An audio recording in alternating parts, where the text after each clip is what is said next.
नमस्कार दोस्तों, हमारे YouTube चैनल एक प्रयास उड़ान की में आप सभी का स्वागत है। आज हम छत्तीसगढ़ के जो आगे जो सीरीज है उसको आगे बढ़ाते हुए अध्ययन करने वाले हैं क्या?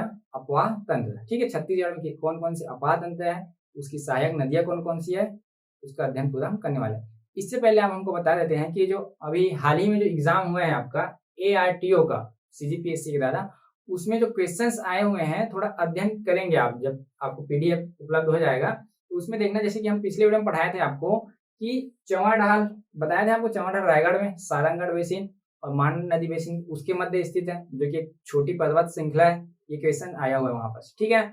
इसके अलावा पिछले जो अभी टेस्ट हुआ था आपका टेस्ट सीरीज में, उसमें से जो कौशल्या मातृत्व योजना के तहत कितनी राशि दी जाती है वो भी आया हुआ है वहां पे, ठीक है। उसके अलावा जो हम बताए थे आपको गोंडवाना क्रम की चट्टान, कडप्पा चट्टान, धारवाड़ चट्टान और दक्कन ड्रेप चट्टान, ये चट्टान में कौन कौन सी खनिजें पाई जाती है, इसका सुमेलित करने के लिए मैच द फॉलोइंग में भी ये क्वेश्चन आया हुआ है। मतलब यहाँ से क्वेश्चन आ रहे हैं, ये बताना चाह रहे हैं आपको। CGPSC का है ना, वहां पे साथ साथ नदी का भी क्वेश्चन आया है। मतलब इसके अलावा जो हम भारत के जो भूगोल पढ़े थे उसमें हमने अभी अध्ययन किया है SSC जो MTS का एग्जाम चल रहा है अभी SSC का, उसमें भी क्वेश्चन पूछा गया है कि पूर्वी तटीय मैदान क्या होता है, तो बंगाली खाड़ी या पूर्वी घाट के मध्य वाला स्थित होता है। वहां पर अरावली पर्वत श्रृंखला सबसे प्राचीन पर्वत कौन सी है, ये भी आया हुआ है। मतलब क्वेश्चन भूगोल में यहाँ से क्वेश्चन बन रहे हैं, तो आप प्लीज इसका अध्ययन अच्छे से करेंगे, ठीक है ना। यहाँ से और भी अनेक क्वेश्चन आए हैं। गोल्लापल्ली का पठार कहाँ पास है, बीजापुर में, वो भी बताए थे आपको, है कि नहीं है।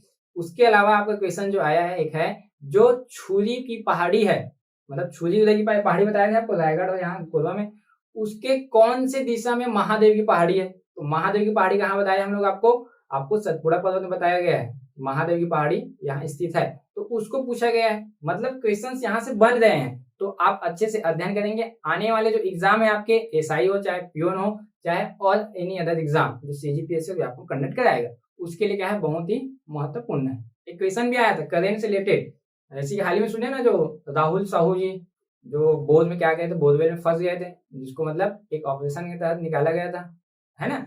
तो बहुत बड़ा ऑपरेशन चलाया गया था 2 से 3 दिन का, तो उसका भी क्वेश्चन आया था कि राहुल साहू किस लिए चर्चित में थे। तो आपको मतलब करेंट से भी क्या करना है, कनेक्ट रह के रहना है। बहुत सी इकोनॉमी सर्वे के क्वेश्चन 5 से 6 क्वेश्चन आए हैं छत्तीसगढ़ के इकोनॉमी सर्वे से, कि कौन से क्षेत्र में योगदान ज्यादा है आपका, छत्तीसगढ़ में आपका प्रति व्यक्ति आय कितना है। मतलब ऐसे क्वेश्चन 5 से 6 क्वेश्चन है। गन्ने का न्यूनतम समर्थन मूल्य कितना है, ये भी क्वेश्चन आया हुआ है। ये सब चीजें आपको हमारे टेलीग्राम चैनल एक प्रयास उड़ान की में पहले से, जब अप्रैल माह में आपका क्या आया, इकोनॉमी सर्वे आया, तो मई माह में क्या डला गया है, पूरा इकोनॉमी सर्वे चैप्टर वाइज डला हुआ है वहां पर। समझ में आ रही है, तो आप वहां जाके अध्ययन कर सकते हैं। हम कोशिश करेंगे आगे एग्जाम से पहले भी उसको एक बार वीडियो के साथ समझा दें, लेकिन आपको PDF चाहिए तो वहां से आपको मिल जाएगा, ठीक है। आज हम बात करते हैं जो इससे पहले हम जो पढ़े हैं आपका प्राकृतिक विभाजन के अंतर्गत, सबसे पहले क्या पढ़े थे हम लोग, सरगुजा बेसिन, ये बताया था। दूसरा पढ़े थे हम लोग जसपुर पाट प्रदेश। तीसरा पढ़े थे क्या, महानदी बेसिन या मध्य का मैदान। चौथा था आपका बस्तर का पठार। ये 4 चीजें हम पढ़े थे, ठीक है। इसका हम आपको एरिया भी बताए थे। सबसे बड़ा कौन सा क्षेत्र है, तो ये 50.33% था कि नहीं था। ये कितना था आपका 28, ठीक है। और ये 16.16 और ये 4.59 समथिंग इतना था कि नहीं था। मतलब सबसे अधिक विस्तार किसका है बोलेंगे तो किसका है, महानदी बेसिन का है आपका 50% है कि नहीं है। उसके बाद बस्तर का पठार है, सरगुजा बेसिन है, जसपुर सामरी पाट प्रदेश। बताए थे आपको कि जो जसपुर सामरी सरगुजा बेसिन जो है ये यहां से फैला हुआ है पूरा। ये वाला हिस्सा क्या था आपका, सरगुजा बेसिन था आपका पूरे का पूरा। यहाँ बताए थे आपको देवगढ़ की पहाड़ी बताए थे, देवगढ़ की पहाड़ी कितना था ये 10.33 मीटर। ये आप साथ साथ क्या बताए थे, चांग बखार की पहाड़ी यही स्थित है। आपको रिहन बेसिन, कन्हार बेसिन ये बताए थे, रिहन बेसिन और कन्हार बेसिन। ये आपका सरगुजा बेसिन था और ये आपका हसदो रामपुर बेसिन था। कौन सा था, हसदो रामपुर बेसिन, ये था कि नहीं था। और साथ साथ यहाँ गया था आपका सोनहट का पठार था आपका। मतलब ये सब आपको पहले से अध्ययन करा चुके हैं, आप थोड़ा सा एक को चारों को एक समराइज कर रहे हैं यहाँ पर, ठीक है। तो ये क्या कहलाता है आपका, सरगुजा बेसिन कहलाता है। ये देवगढ़ की पहाड़ी है, यहाँ पर पूरा चांग बखार की पहाड़ी वाला हिस्सा कहलाता है। ये हसदेव रामपुर बेसिन है, ठीक है। ये सोनहट का पठार है ये दिहन बेसिन और ये कन्हाल बेसिन, ये था कि नहीं था। इसके अलावा अगर हम देखें, क्वेश्चन आता है कभी कभी सिंगरौली बेसिन कौन से कहलाता है। सिंगरौली बेसिन तो यहाँ छत्तीसगढ़ में तो नहीं है, लेकिन ये आपका बलरामपुर के उत्तर में है जस्ट। कौन सा है आपका, सिंगरौली बेसिन। तो वो क्वेश्चन में कभी कभी छत्तीसगढ़ में कनेक्ट करके पूछ देता है वहां पर, ठीक है ना, तो इसको थोड़ा सा ध्यान देंगे। ठीक है, तो ये सरगुजा बेसिन था, तो सरगुजा बेसिन में कौन सी खनिज पाई जाती है, मुख्य रूप से कोयला खनिज पूरे का पूरा। तो इसके लिए चट्टान कौन सा बताए थे हम लोग, गोंडवाना। तो गोंडवाना क्रम की चट्टान का विस्तार कहाँ है, तो बोलेंगे पूरा का पूरा आपका सरगुजा बेसिन में, जहां से कौन सी खनिज मिलती है, तो आपको कोयला खनिज। ये होगा क्लियर। इसके बाद आपको बताया था जसपुर शामली पाट प्रदेश, जिसका प्रतिशत भी कितना है 4.59। यहाँ आपको बताए थे शामली पाट प्रदेश, जहाँ की सबसे ऊंची चोटी क्या थी आपकी, गौरलाटा, बताए थे 12-25 मीटर, 12-25 मीटर ये है आपका, जो कि छत्तीसगढ़ का सबसे ऊंचा चोटी है और सबसे ऊंचा स्थल भी वहां पर शामली पाट प्रदेश। ठीक है, इसके अलावा मैन पाट था यहाँ पर, मैन पाट। फिर आपका कौन सा था यहाँ पर, पंडरा पाट यहाँ है। ठीक है, ये आपका जालंग पाट है, ये आपका शामली पाट, ये पंडरा पाट, ये आपका जालंग पाट और ये आपका मैन पाट। मैन पाट कितना था, 1152 मीटर थे। ठीक है ना, और ये जो बच्चा है ये वाला पूरे क्या कहलाता है आपका, जसपुर पाट। ठीक है, तो पार्ट में सबसे बड़ा कौन सा दिख रहा है आपको, जसपुर पार्ट लग रहा है कि नहीं लग रहा है, पूछा जाता है क्वेश्चन में सबसे बड़ा पार्ट कौन सा है, तो आपका जसपुर पार्ट प्रदेश। ठीक है, नाम से ही है। और गौरलाटा सबसे ऊंची चोटी है। क्रम भी बताए थे आपको, पूर्व से पश्चिम की ओर, तो इसका अध्ययन यहाँ से कर लेंगे। और यहाँ जो चट्टान पाई जाती है वो क्या, कौन सी चट्टान है आपका, दक्कन ट्रेप, जहां से कौन सा खनिज मिलता है, तो बॉक्साइट। ये क्वेश्चन आया है अभी जस्ट एग्जाम में, है ना, कि बॉक्साइट खनिज कौन सी चट्टान से मिलता है, तो आपका दक्कन ट्रेप की चट्टान से मिलता है। गोंडवाना क्रम चट्टान से कौन सा आपका, कोयला। तो दोनों समझ में आएंगे। इसके बाद पढ़े थे हम लोग क्या, महानदी बेसिन या तो मध्य का मैदान। इसको हम बताए थे क्या, जैसे कि यहाँ से हम देखे थे कौन सा पर्वत था, ये मैकल पर्वत श्रृंखला था कि नहीं, ये वाला मैकल पर्वत श्रृंखला। इस मैकल पर्वत श्रृंखला में अनेक नाम बताए हैं, जैसे कि आपको बताया था चिल्फी घाटी कहाँ है, कवर्धा जिला पे है। ठीक है, यहाँ बस एक बताया थे कौन सी, बदरगढ़, बदरगढ़ बताया था ना, बदरगढ़ की चोटी, जिसका हाइट कितना था बदरगढ़ का आपका 1176 मीटर, ये था कि नहीं था बदरगढ़ में। इसके अलावा हम बताया थे कि मैकल पर्वत श्रृंखला में कौन सी जनजाति निवास करती है, आपका बैगा जनजाति, जहाँ पर कौन सा साल सगुन के वृक्ष पाए जाते हैं। तो काली मिट्टी का विस्तार है और ये वृष्टि छाया प्रदेश भी है यहाँ पर, ये आपको बताए थे। ठीक है, और ये मैकल पर्वत कौन से पर्वत श्रृंखला का हिस्सा है, तो आपका सतपुड़ा पर्वत का, इंडियन ज्योग्राफी पढ़ेंगे तब। ठीक है, इसके बाद बताए थे आपको ये आपका कौन सा है, आपका पश्चिमी उच्च भूमि है, और ये वाला आपका क्या है, पूर्वी उच्च भूमि, ये पूरा। और यहाँ की ऊंची चोटी क्या आती है आपकी, धारी डोंगरी, धारी डोंगरी 899 मीटर ये था। और ये आपका क्या था, दुर्ग उच्च भूमि। तीन बताए थे, एक पश्चिमी उच्च भूमि मैकल पर्वत वाला, और एक पूर्वी उच्च भूमि ये वाला, और ये वाला क्या है आपका दुर्ग उच्च भूमि। क्लियर हुआ कि नहीं। इसके अलावा हम बताए थे कि यहाँ पास जो शिवनाथ नदी है, यहाँ से जो महानदी जाती है, तो बीच का मैदान क्या कहलाता है आपका, महानदी शिवनाथ बेसिन कहलाता है कि नहीं है। और अभी जो बताया था चंवर ढाल, तो चंवर ढाल कहाँ है, ये वाला हिस्सा क्या कहलाता है, हसदो मांड बेसिन, ये वाला रायगढ़ सारंगगढ़ बेसिन। तो ये जो हिस्सा है आपका, ये देखिए ये वाला जो रेड में कर रहे हैं, ये क्या है आपका चंवर ढाल है। और ये चंवर ढाल क्या है, एक छोटी छोटी पर्वत श्रृंखला है। ये क्वेश्चन अभी फंसा हुआ है अभी जस्ट, एक ये है और एक चट्टान वाला है, समझ में आ रही है। और यहीं पर बताया था कि आपको छुरी उदयपुर की पहाड़ी, छुरी उदयपुर की पहाड़ी। तो क्वेश्चन आया था कि छुरी उदयपुर की पहाड़ी के कौन सी दिशा में आपका महादेव का पहाड़ है। तो महादेव का पहाड़ कहाँ है आपका, एमपी में है, सतपुड़ा पर्वत श्रृंखला में। तो इस साइड हुआ क्यों, ठीक है ना। तो उसका अध्ययन क्वेश्चन अभी जस्ट आया है। अब ARTO का एग्जाम जो हुआ है, यूपीएससी लिया है, ARTO का एग्जाम का जो पेपर है उसका अध्ययन जरूर कीजिएगा, आने वाले पेपर में आपका बहुत ही काम आने वाला है। ठीक है, इसके अलावा ये वाला जो पूरा हिस्सा बचा हुआ क्या कहलाता है आपको, बिलासपुर रायगढ़ का मैदान कहलाता है ये। ठीक है, यहीं पर आपको बताया था कौन सा, दल्हा पहाड़, दल्हा पहाड़, जहां पर क्या होता है प्रतिवर्ष नाग पंचमी दिन क्या होता है, मेले का आयोजन किया जाता है। समझ में आएगी है। इसके अलावा यहाँ बताए थे पेंड्रा लोधमी का पठार, यहाँ कोरबा बेसिन बताया था, यहाँ आपको कौन सा बताया था आपको, एक था ना वहां पास लेलुंगा का पठार जो कि यहाँ है, ठीक है, और यहाँ है। ये क्वेश्चन भी पूछा जाता है, ले लूंगा पढ़ा कौन से भूभाग का हिस्सा है, जसपुर शामली पाठ प्रदेश का है, सरगुजा बेसिन का है, दंडकारण्य का है कि आपका महानदी बेसिन है, तो उसका भी ध्यान देंगे यहाँ पर।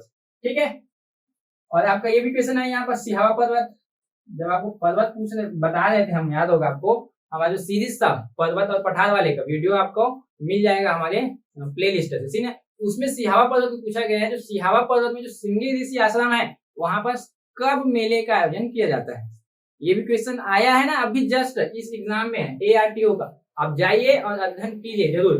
ठीक है, ठीक है, जैसे कि देखे क्या महानदी जो बेसिन है आपका, यहाँ छत्तीसगढ़ का मध्य मैदान, वहां पे जो पूरा वाला ये वाला क्षेत्र था, यहाँ कौन से क्रम चट्टान पाया जाता था, कडप्पा। इस कडप्पा चट्टान से क्या मिलता है आपको, चूना पत्थर। ठीक है, ये कडप्पा चट्टान कौन से के लिए फेमस है, तो चूना पत्थर के लिए, जैसे कि गोंडवाना कोयला के लिए और दक्कन रेत बॉक्साइट के लिए।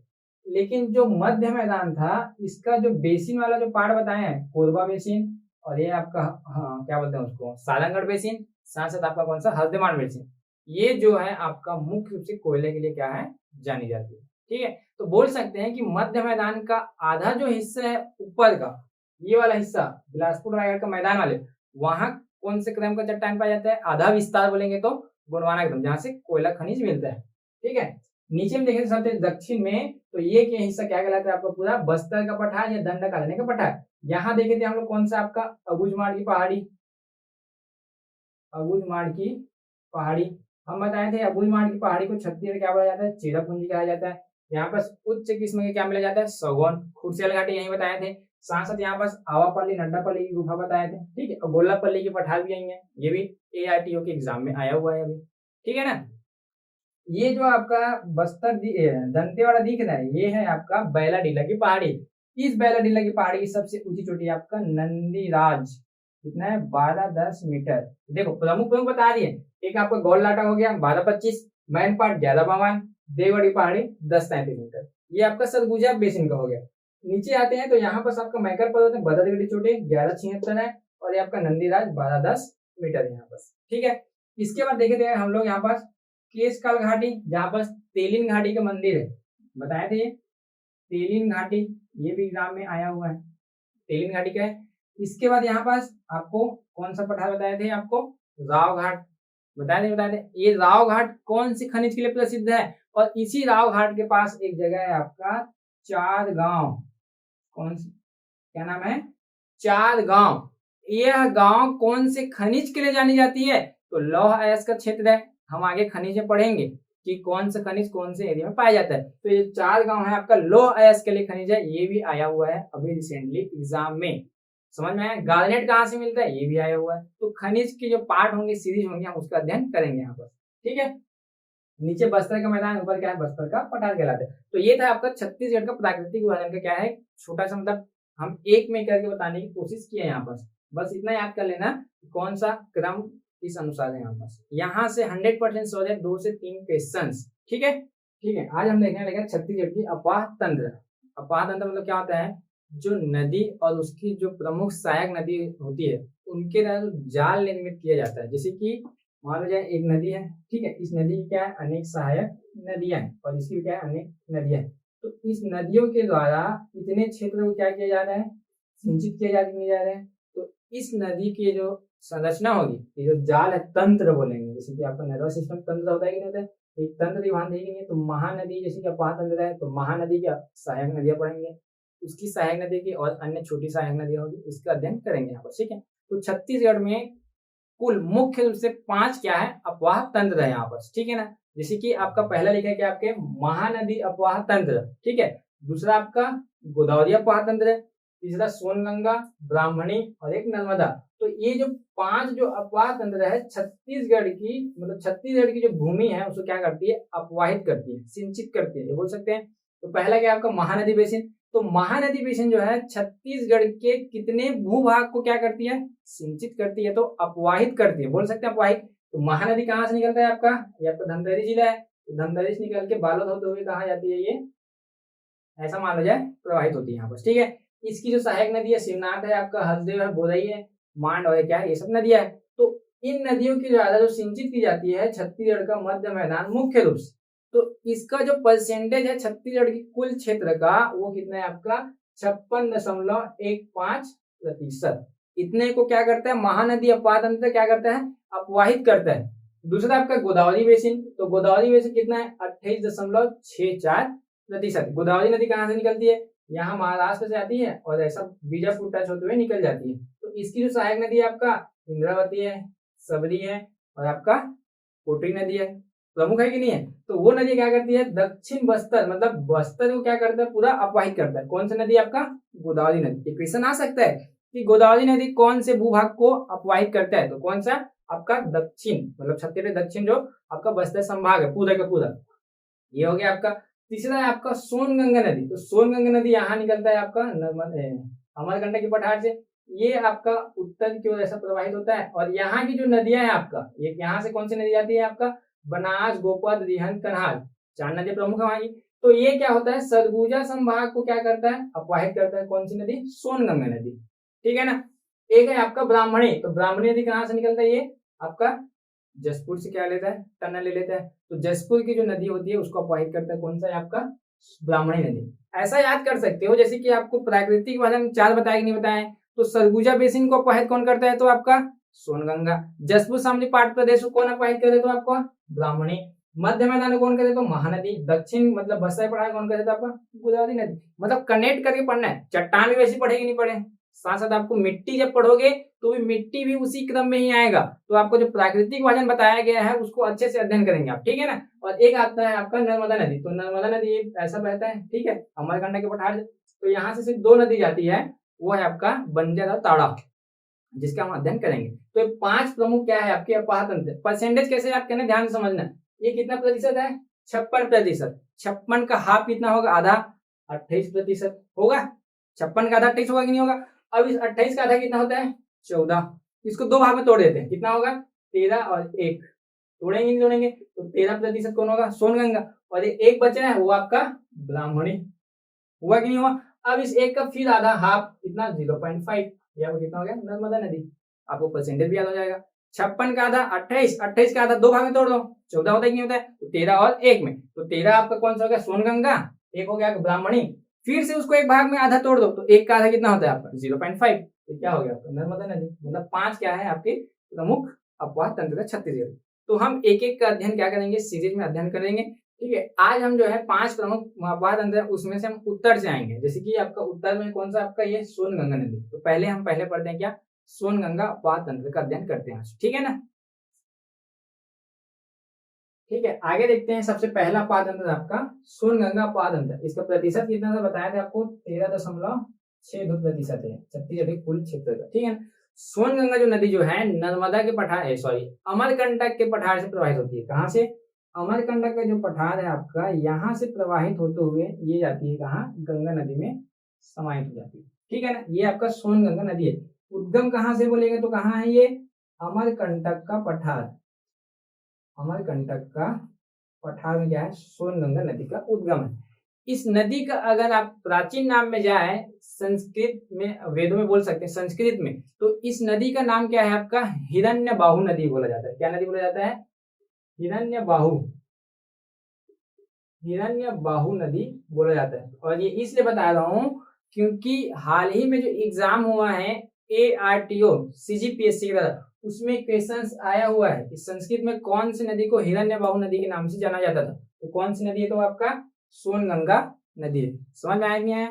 और इसकी जो सहायक नदी है छत्तीसगढ़ से मुख्य रूप से सरगुजा बेसिन से, तो एक नदी आप पढ़ते हैं आप कौन सा, ये आपका बनास, ठीक है। एक आप पढ़ते हैं गोपद, बनास गोपद, और एक आप पढ़ते हैं क्या आप रिहन, और एक आप पढ़ते हैं क्या कन्हार। 4 प्रमुख नदी है बनास, गोपद, रिहन, कन्हार। ये आपको कौन सा नदी है बनास, ठीक है। ये आपका गोपद, ये आपका रिहन या रेंड नदी भी बोला जाता है इसको रिहन को, ठीक है ना। और ये आपका कौन सा है कन्हार। पहले तो नदी याद कर लेते हैं कि क्रम क्या है। ये पश्चिम से पूर्व बोलो या पूर्व से पश्चिम बोलो। हम आपको बताते हैं क्या पश्चिम से पूर्व की ओर, ठीक है। बनास गोपद रिहन कन्हार, बनास गोपद रिहन कन्हार, बार बार रिपीट करेंगे तो याद आ जाएगा। ये तो डायग्राम से कर सकते हैं बनास गोपद रिहन कन्हार, ये 4। इसलिए क्योंकि अभी जस्ट जो एग्जाम हुआ है उसमें क्रम आया हुआ है। महानदी का जो उत्तर की जो नदियां है आपका हसदेव, मान, केलो और आपका बोले नदी, उसका क्रम पूछा है पूर्व से पश्चिम की ओर। ये आप पहले से भी पढ़ते आ रहे हैं तो आपको और रिवाइज करवा देते हैं यहाँ पर किस प्रकार पढ़ना है। ठीक है, इसके अलावा जो ये नदी है आपका बनास नदी, इसका उद्गम कहाँ से, ये तो हम जानेंगे कि नदी कौन कौन सी है, लेकिन इसका उद्गम अगर देखें बनास नदी का तो इसका उद्गम हुआ है कहां से आपका मांझी टोली की पहाड़ी। मांझी टोली की पहाड़ी ये आपका कोरिया जिला पे। ठीक है, कौन सी नदी, बनास नदी। और आपका जो गोपद नदी है ये हुआ है आपका सोनहट का पठार। सोनहट का पठार ये आप बताए थे, याद होगा प्राकृतिक में पढ़े तो यहाँ पर क्या था, सोनहट का पठार था कि नहीं था। इसी सोनहट के पठार से एक नदी का उद्गम होता है, कौन सा, गोपद नदी। तो ये आपका बनास मांझी टोली की पहाड़ी और गोपद आपका सोनहट का पठार। ये जो रिहन नदी है, इस रिहन नदी का उद्गम होता है आपको छुरी मतरिंगा की पहाड़ी। छुरी मतरिंगा की पहाड़ी सरगुजा जिला से। ठीक है, ये जो है रिहन नदी जो है प्रवाहित होते हुए बलरामपुर सूरजपुर में सीमा बनाते हुए कहां चली जाती है आपका यूपी पे। और यूपी में जाकर यही पास जस्ट यूपी में बनाता है कौन सा, गोविंद वल्लभ सागर जलाशय। गोविंद वल्लभ सागर जलाशय इसका निर्माण करते हैं। देखो गोविंद जलाशय अलग है, यहाँ पर गोविंद वल्लभ पंत है यहाँ पर। ठीक है ना, यूपी में किसके नाम पर रखा गया पता होगा आपको, यूपी की जो क्या है फर्स्ट सीएम थे वहां के, उन्हीं के नाम पर रखा गया है। तो कौन सी नदी पे है, तो वो रिहन नदी पे, गोविंद वल्लभ पंत सागर। क्लियर हुआ कि नहीं हुआ, अच्छे से ध्यान देना, क्वेश्चन आया हुआ है छत्तीसगढ़ में ही कि रिहन कौन से नदी पे आपका गोविंद वल्लभ पंत सागर, तो छत्तीसगढ़ से निकली है तो छत्तीसगढ़ से कनेक्ट करके पूछ देते हैं वहां पर। ठीक है ना, तो ये जो है बलरामपुर तो यहाँ बनाते हुए सीमा बनाते हुए जाती है। और ये आपका कन्हार नदी है, देखो बनास गोपद रिहन कन्हार। कन्हार नदी का उद्गम होता है बखोना की चोटी। बखोना की चोटी जो आप पढ़े थे कौन सा पाठ, पंद्रह पाठ, उसी पंद्रह पाठ के उत्तर में है आपका बखोना की चोटी। और उस चोटी से उद्गम होता है कौन सा, कन्हार नदी का। यहाँ पर चार नदी हुआ कि ना, चार नदी का उद्गम भी याद करना है आपको, क्योंकि मैच द फॉलोइंग में आता है कौन सी नदी का उद्गम कहां से हुआ है यहाँ पर। ठीक है, और बोला जाता है सरगुजा का, क्या बोलते हैं उसको, सरगुजा का जीवनदायिनी नदी कौन सी है, तो जीवनदायिनी नदी कौन सा है आपका, रिहन नदी। तो इस रिहन नदी को क्या बोला जाता है, जीवनदायिनी या जीवन रेखा, जीवन रेखा नदी, क्योंकि ये सरगुजा संभाग का क्या है सबसे लंबी नदी मानी जाती है यहाँ पर। ठीक है, लगभग वो 145 किलोमीटर के आसपास है लगभग। ठीक है ना, 155 नदी हो जाती है कौन सा, मान नदी 145 है, और इधर वाला 115 है आपका कन्हार नदी। ठीक है ना, ठीक है, मैं लिख देता हूँ यहाँ पास, जो रिहन नदी कितने किलोमीटर है, तो 145 किलोमीटर है, और ये कितना है आपका 115 किलोमीटर। ठीक है, और इस नदी की दो सहायक नदी है, समझना इसको। ये जो आपका रिहन नदी है इसमें एक सहायक नदी है मोरन और एक आपका महान। कौन कौन सा है, मोरन और महान नदी। ये जो कौन सी नदी की सहायक नदी है, तो आपका जैन नदी, या तो बोलते हैं क्या उसको रिहन नदी भी कहा जाता है। तो ये सरगुजा संभाग का या सरगुजा बेसिन का क्या होगा, प्रमुख चार नदियां, सोन गंगा अपाह तंत्र की सहायक नदियां में पूछा जाता है। तो ये अभी क्वेश्चन में आया हुआ है, ये भी आया हुआ है कौन सी सहायक नदी है, और एक गोपत नदी और एक बनास नदी, ये भी क्वेश्चन में आ चुका है यहाँ पर। ठीक है, इसी सोनहट के पठार से एक नदी जाती है हसदेव नदी। हसदेव नदी इसको हम पढ़ेंगे महानदी की सहायक नदी है। ठीक है ना, इस हसदेव नदी की सबसे लंबी सहायक नदी पूछा गया है, तो अब लंबी सहायक नदी पढ़ेंगे। इसमें आपका जटाशंकर है, अहिरन है, झुमका है, गेज है। तो इनमें से कौन सी नदी है जो सबसे लंबी है, तो वो कौन सा है, गेज नदी है जो यहाँ से निकलती है, इसको हम महानदी वैष्णो पढ़ेंगे। एक क्वेश्चन और आया है अपवाह तंत्र में कि रायगढ़ से गोंदिया जाने वाली जो रेलगाड़ी है कौन सी नदी को दो बार क्रॉस करती है। जो रायगढ़ है ना, यहाँ से गोंदिया जाती है, वो कौन सी नदी को दो बार क्रॉस करती है, शिवनाथ नदी है। ठीक है, वो भी क्वेश्चन हम पढ़ेंगे यहाँ पर। मतलब अपवाह तंत्र से क्या है, प्रमुख क्वेश्चन जो आने वाले हैं उसका हम आपको अध्ययन कराएंगे। तो ये अपवाह तंत्र आपको क्या हो गया, कंप्लीट हो गया। आगे की वीडियो में हम आपको कंटिन्यू सीरीज में आपको सभी अपवाह तंत्र पढ़ाएंगे, तो आप हमारे वीडियो में बने रहिएगा। ज्यादा से ज्यादा आप लाइक शेयर और सब्सक्राइब कीजिए, ताकि हमारा भी क्या हो, मनोबल बढ़े और अच्छे से अच्छे वीडियो आपको उपलब्ध करवाते रहे। ठीक है, धन्यवाद।